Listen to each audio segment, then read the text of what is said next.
As a photographer and creative, you don't just get to be the photographer and creative in your business. You have lots of challenges that you're dealing with. You're the accountant, and you're the marketing manager, and you're handling social media, and you're helping your clients. And sometimes in juggling all of those challenges, it's easy to look for the easy answer, and then you just end up losing what makes you and your business truly unique to you. 8 years ago, photographers could either hand code a website or settle for a template used by thousands of other photographers. At Showit, we rebelled against that concept and set out to build software that would allow photographers to build their own unique website without having to know a line of code. Since Showit's introduction, we've seen mobile devices take over the market. Last year, we introduced the first completely custom mobile designer, and now we've taken that to an entirely new level. For over a year, we've been hard at work reinventing the Showit platform from the ground up, taking some of what we've learned and introducing some key improvements. With so many screens and devices on the market today, it's essential that your website respond and adapt to any size. But we didn't want to sacrifice your design creativity simply to make your website work on every device. With Showit 5, you can create a completely unique experience on both mobile and on desktop. And best of all, it automatically syncs between the two sites whenever you make a change. This is the first product on the market to have this kind of technology, and it completely revolutionizes the entire experience. We've had a vision to seamlessly blend the power of WordPress with the drag and drop freedom of Showit. And now you can design and customize your WordPress blog right in Showit 5. We want your site to feel alive when viewers scroll through it. With Canvas views, you can now add another dimension of interaction to your site, all without a single line of code. When we get to talk to photographers and creatives about using Showit 5, they are so excited to get this tool into their hands because it solves so many struggles. Being able to design on the responsive canvas, being able to design a WordPress blog without needing to know a single line of code, and being able to use the canvas views that are really truly unique to them is going to be such a cool thing to see in the hands of creatives. At our core, we believe that technology is best when it enhances creativity, and we can't wait to see what you'll create.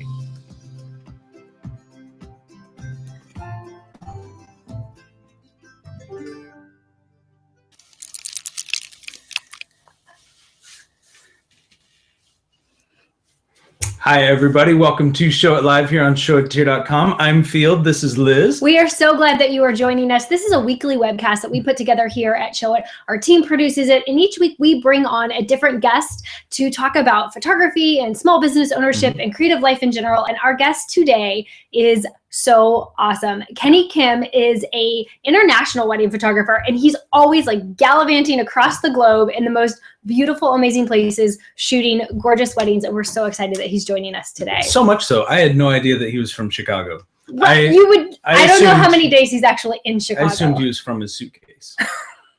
That's just the he way might be. His wife must like love to travel to, or like be willing to let him go on all of these adventures, because he's just constantly, his Instagram is the most fun thing to follow. If you're not following Kenny, he's at Kenny_Kim, and you want to follow along. Oh, for it's sure. Just gorgeous. Yeah, all the beauty of the world you see on his Instagram account. All the beauty. Yeah, so right before we started chatting, we showed this neat little video of something that is coming very, very soon, called Showit 5. So if you like the video, if you wanted to get involved, you could actually go to showit5.com.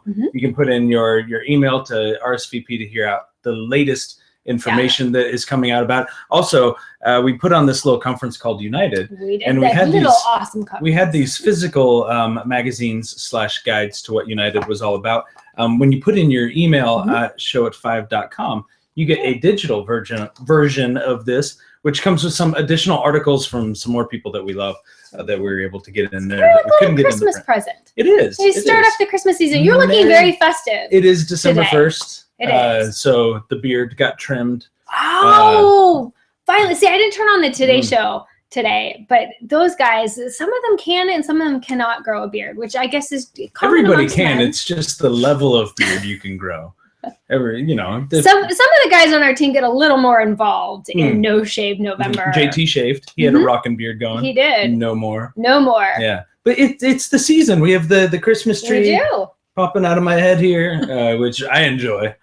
I think next week we'll have to get some more candy canes and festive holiday treats. Just candy. Yeah. Do you have a particular holiday treat that you love? Pecan pie. Ooh, Ooh. Yeah. Okay. Yeah. And your wife makes that, right? Like, It's that's amazing. a specialty There's a of small Carrie's. sliver left at home for me for lunch today. So. Aw, it's very sweet. At least there better be. Yeah, there better be. Well, if you are out there in the chat, I would love to know like what your favorite holiday treat for is, sure. because last year I got a little adventurous and started making more kind of holiday treats. And so I'd love some new recipes or ideas that I can go and look up on Pinterest. Deviled ham. Oh, deviled ham. No, that no. Field is referring to a little video we shot back around 4th of July. It was awful. Yeah, It was it was a terrible experience, and we'll never fully tell you about it. Yeah. But another experience that is coming up that we do want you to be a part of. It does not involve deviled ham. It involves some that we know of. It involves some really good food. We have our 3rd annual Show a Tier dinner coming up at WPPI. Yes. Yeah, so it's going to be at the Wicked Spoon. They're at the Cosmopolitan Hotel. Yeah, if you come, you want to tell your cab driver, take me to the Cosmopolitan, and then you can find the Wicked Spoon inside. Yeah. Read up on the Cosmopolitan. Really interesting history with that. But even better is the meal that they serve at the Wicked Spoon. It'll be an amazing time. You can actually, if you're in the Show Tiers group, that's where we have it right now, opening up to Show Tiers first. You can click on the link. You can buy a ticket. You can buy a ticket. They went on sale this morning. Yep. People are already grabbing their tickets, so you want to hurry and get one because stuff goes quick around here. Yes. Yeah, very quickly. Very quickly. And before we talk to our guest, Kenny Kim, today, though, we wanted to share with you a design partner that we absolutely love and adore. Yeah, so something that's super fun that we get to do around here is we get to feature out Show a Tiers and our design partners.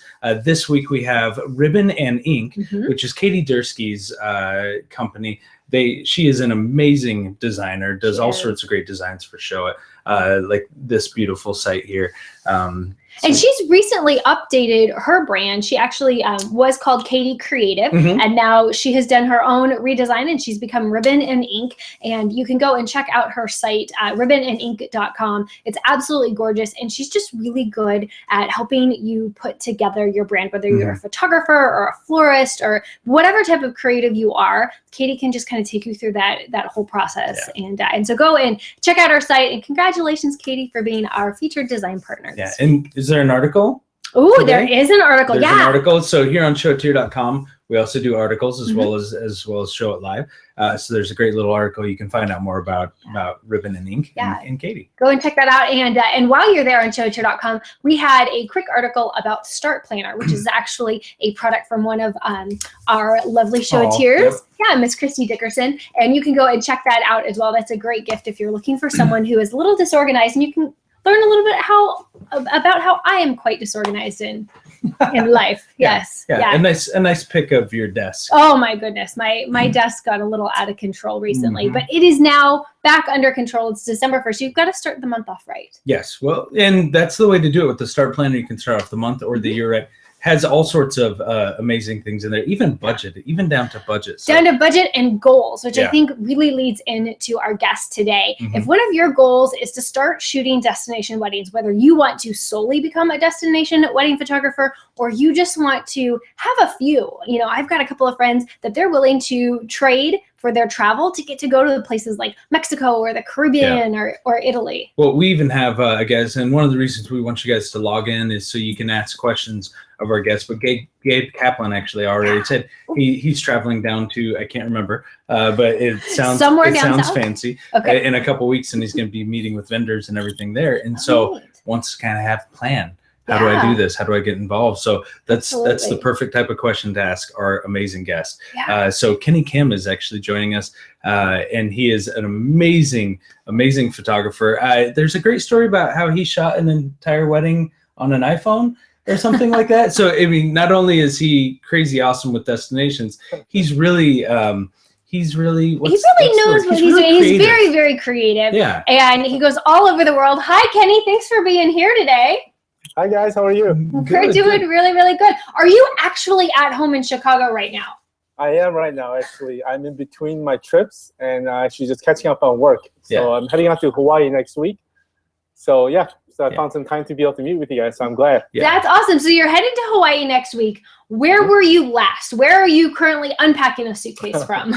I'm still a little bit jet lagged from my trip to Asia last week. I've been on the road for quite a bit. Been through Korea and China. And been to some amazing places I never thought I'd get a chance to go to.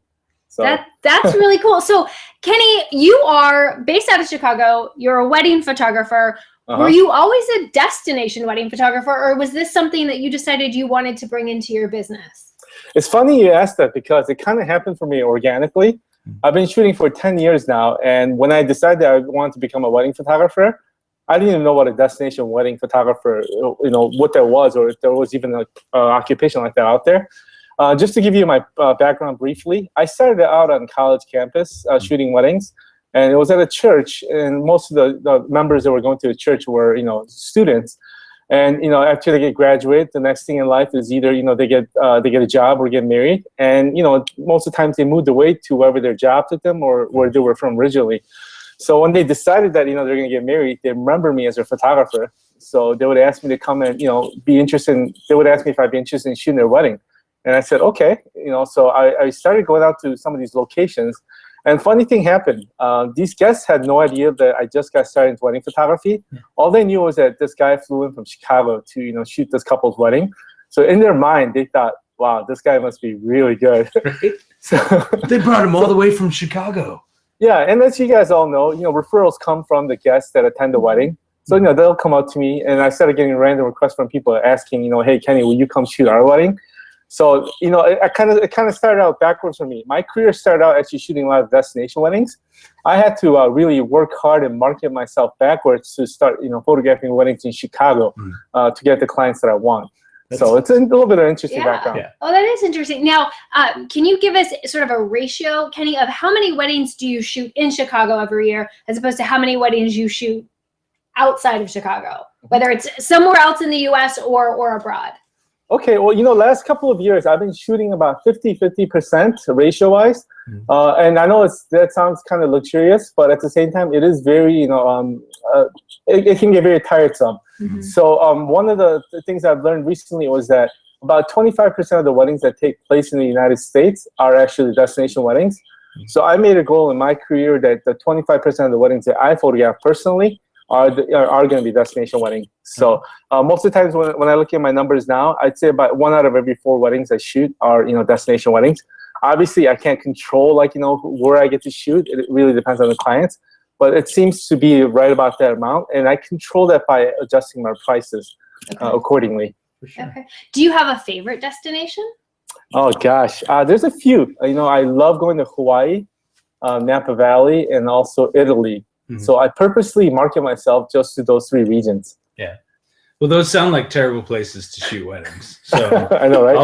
I'll take the rest. You take Hawaii, Napa, and Italy. You'll handle the rest of the world.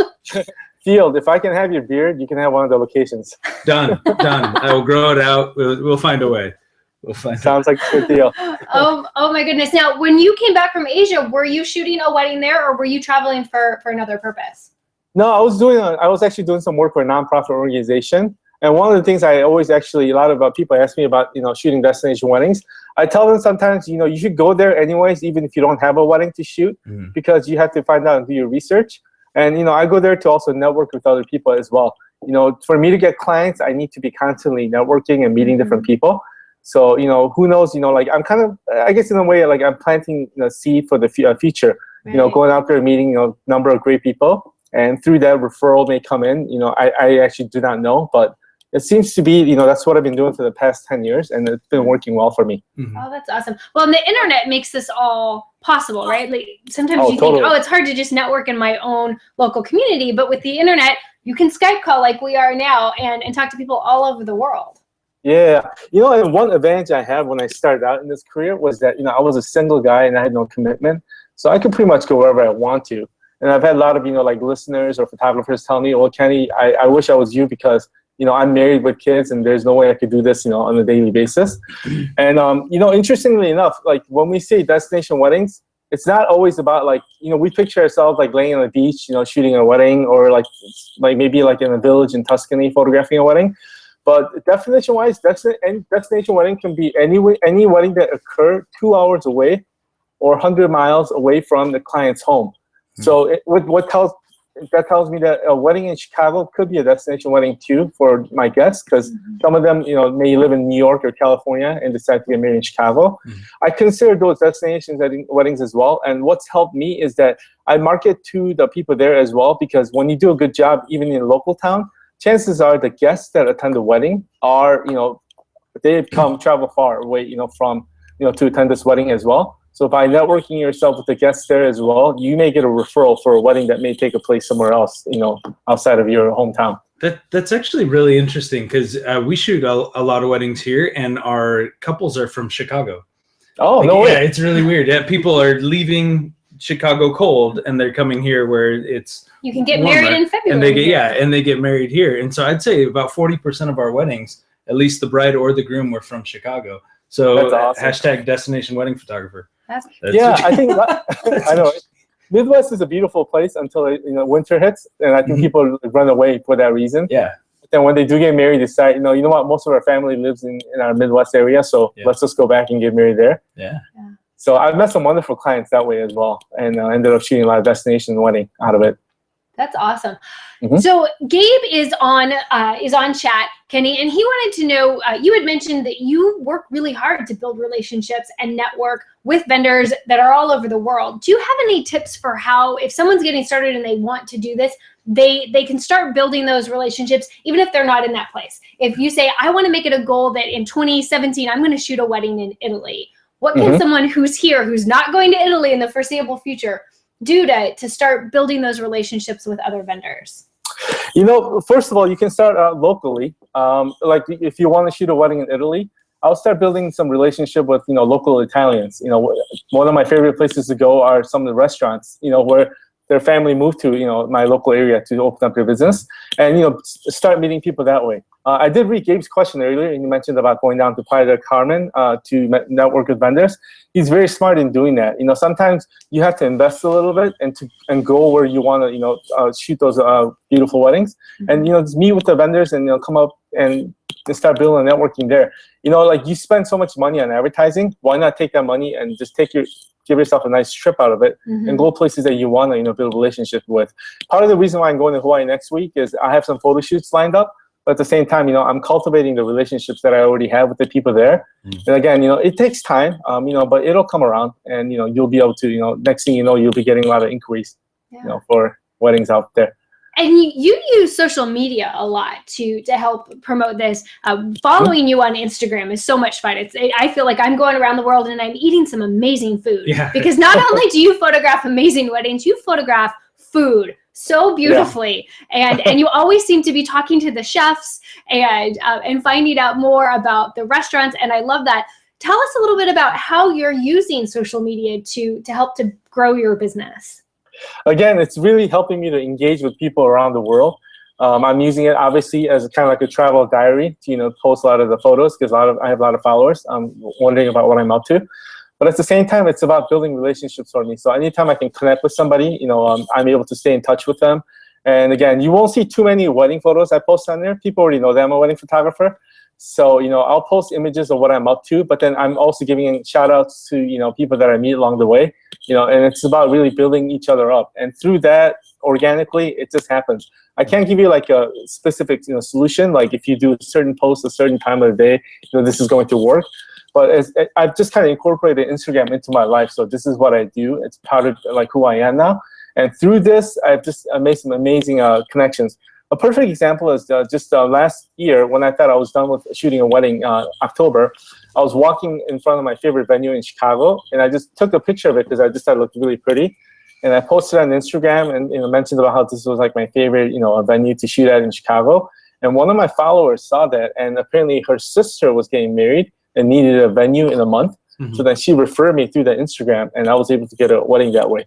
Again, I can't tell you that this is going to work every time, but of course, it's been pretty successful with what I've been doing. And one other tip, if I can give to you guys, is these days when I travel, I also announce my travel dates. As a matter of fact, this afternoon I'm going to mention that I'm going to be going to Hawaii. And what I do tell people is that I let them know that I'm available for any photo shoot opportunities.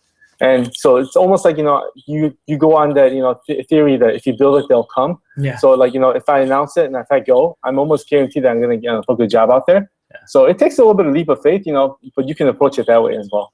Anytime you work a Field of Dreams reference into a business strategy, I am all in. Field so happy. That's the way to do it. So tell me a little bit about Photo Ventures. What's Photo Ventures?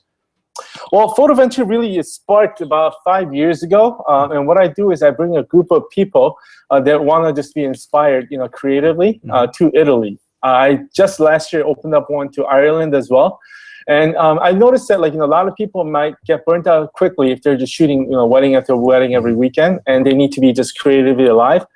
It happened to me back in 2009 when I went there. I think around that time I was shooting about 50, 60 weddings a year. And a good friend of mine invited me out there to visit Italy and to show me his part of the world.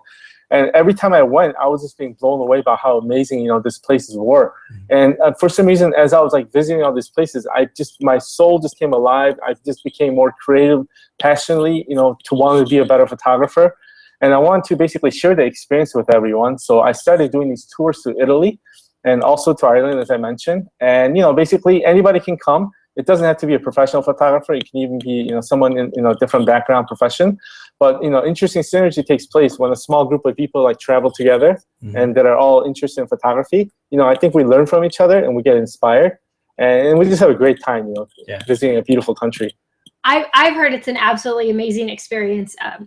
My friend Lauren Pinson and her husband Seth went on one and had just a fantastic time. And I think they actually extended their trip and maybe went to Paris, and they had their anniversary photos taken in Paris. But she just had so many wonderful things to say about this experience, because I don't believe they had been to Europe before. And so being able to go with you, it sort of broke them in, where they got to experience it and have someone else who knew where they were going, was sort of in charge of the situation, and it made them feel comfortable, because it can sort of be intimidating to go into a foreign country where you don't speak the language, you don't know how to drive the cars. Culturally, what happens when you go to another country, Kenny, and you're shooting a wedding that you haven't shot in that country before? It seems like every country has different sort of cultural differences in how they celebrate a wedding. How do you research that before you go to shoot something in Ireland? Yeah, it definitely helps. You obviously want to understand their culture, but you can actually learn a lot about their culture by shooting cultural weddings back here. You know what they do, because they bring the culture into their weddings.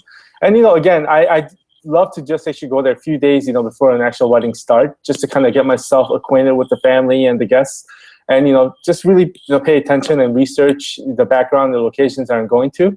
And again, with every culture, you really have to be in tune with their guests and the people that you're with. And just by immersing yourself in their culture, not only do you educate yourself, but you just become a better photographer by doing so. Yeah, no, and I think it's even the small differences. Like here in the U.S., women don't wear hats to weddings. It's very rare, anything like that. But in England, it's actually very common for the mother of the bride and the and the mother of the groom to wear these really nice hats, and it becomes a really big deal. Right. And it's just those little tiny differences. That's a special detail of their outfit for the day. Yeah. Well, so when is the next photo venture? I'm still working out the dates right now. So it's definitely going to be in 2016, and I'm working on probably doing 2 or 3 next year. Wow. So yeah, just depending on show it live from a photo venture. We should. Well, I was thinking, I know a lady I'd like to take to Europe. Okay. And she happens to photograph as well. Okay. So maybe I'll take my wife. You guys should go. Well, let us know when that happens, because we definitely want to let the Show It community know. And if you are out in chat and you have questions for Kenny, go ahead and post them up, because we would love to get those answered for you. Kenny, I have a practical question. Sure. Do you always try to fly the same airline? I would imagine with all of your trips, you're racking up some points and getting bumped up to higher classes when you board that plane. Are you strategic about how you book your travel around the world? Absolutely. I only use one airline, and I chose United as the airline I fly with, just because they have a hub based in Chicago, and they have more destinations than any other airlines in O'Hare. I sound like a commercial for them, right? I fly United. Yeah, we're gonna pitch this to them and see if we can get a nickel. We should have Kenny fly United to United. We should. Exactly. Next year. Yeah. Why not? Yeah, that'd be awesome. No, but one of the advantages of using one airline is that you get status points and you get higher upgrades, and that's helpful because when you're boarding, you don't ever have to worry about your gear not being able to fit in the overhead. Because if you're one of the last people to board on the plane, you may have to gate check your bag, which is a nightmare for people. Yeah. Okay. And also it helps for me because every time I go somewhere, I research the type of aircraft that I'm going to be traveling on, and based on the size of the aircraft, I know what I can fit and what I can, and that'll determine what kind of bag that I'm going to bring with me. Okay. And also, you get to check bags for free, which is very helpful and it helps save on the cost. Yeah. And almost always, whenever clients book me, I take care of the travel arrangements and just invoice the bill to the clients afterwards. Okay. Do you have a particular favorite travel bag that you take with you, or do you have several? It sounds like based on the kind of aircraft you're going to fly on. Yeah. So when I'm traveling for weddings, I mainly carry a think tank photo bag because they make the most sturdiest bags out there. But then also I've been incorporating Holdfast gear bag as well as the Ona bag, which I travel with. They're just great looking bags. I get compliments on it all the time, but at the same time, they're stylish and they get the job done. And so again, it just depends on where I'm going to, and I'll use a appropriate bag for that occasion. Right on. So the ladies like to know about the bags. I like to know about the bags too, because I'm going to be carrying. You're going to be schlepping the gear. Yeah, like I'm going to be a mule for part of the day. I need to look good. So I got the Ona bag, I got the leather, the Brixton, the big one, and then I have an old. Drop It Modern actually used to make a hard case. Oh, yeah, those were cool. It's still available, but they don't make them anymore. But you can certainly, that's like my favorite bag. But I take a think tank, and it will actually fit under the seat in front of me if it has to. The flight attendant never wants to give me a chance to show her it will fit, but it actually does. But you have the legs for that too. Yeah, I do. I don't need a lot of leg room under the seat in front of me. If I could give an advice to the listeners out there, and this is just a very practical, unconventional tip. But in your, carry-on, camera bag, obviously you don't want to check your camera bag in, right? But when you bring it on, always have like a loose, collapsible bag, tucked underneath your bag, because in case you get unlucky and they make you check it at the gate, what you can do is you can take out all your, fragile gear, put it into the collapsible bag. Even though, it's not really well organized and protected, at least you can just kind of be careful with it. And you can have it. Yeah, you can have it, and you can just check your bag. That's a really good tip. I also recommend a pair of pants, a pair of underoos, and a small t-shirt. That's just in case. I know Jasmine Starr is really good about this. She always packs her outfit for the wedding day with her on the plane. So that there is no, if they lose her luggage, at least she's got something to shoot in, and you just worry about the rest later. And I always thought that was really good advice. So, knock on wood, I haven't lost my luggage. Apart from meeting with local, or traveling to the location and meeting with the vendors there, and getting to know some of the cultures locally before you travel, are there any other recommendations you'd have for, let's say I wanted to start getting into destination weddings? Any additional tips? One tip I would recommend, and I don't really want to recommend this too often because it might be kind of hurting our industry as well, but if you have an opportunity to photograph a wedding, let's say somebody is getting married, they're looking for a photographer, and you just want to have the opportunity to go photograph there. Why not, just kind of chalk it up to your advertising bill and, offer to, shoot a wedding for free. I say that with a little hesitancy because sometimes it is kind of hurting our industry in some sense, because I've actually lost a lot of jobs with inquiries where people were interested in hiring me, and then people backed out because someone offered to just shoot the wedding for free. So you don't want to do this too often, but I think, if you want to get your foot in the door and help, get your business started, maybe I would recommend that, because chances are, if you do this too often times, most of the referrals you're gonna get aren't the type of referrals that you're gonna want anyways.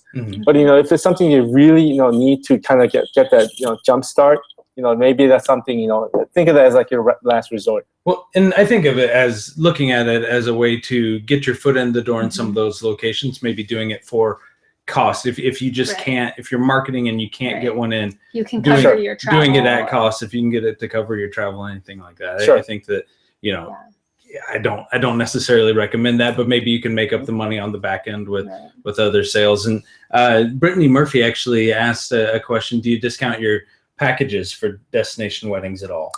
I don't discount it, but what I do is based on the market that I'm going to, I actually have a different pricing structure for those locations. Obviously, like the average, for example, an average, wedding will cost me $7,000 to $9,000 in Chicago.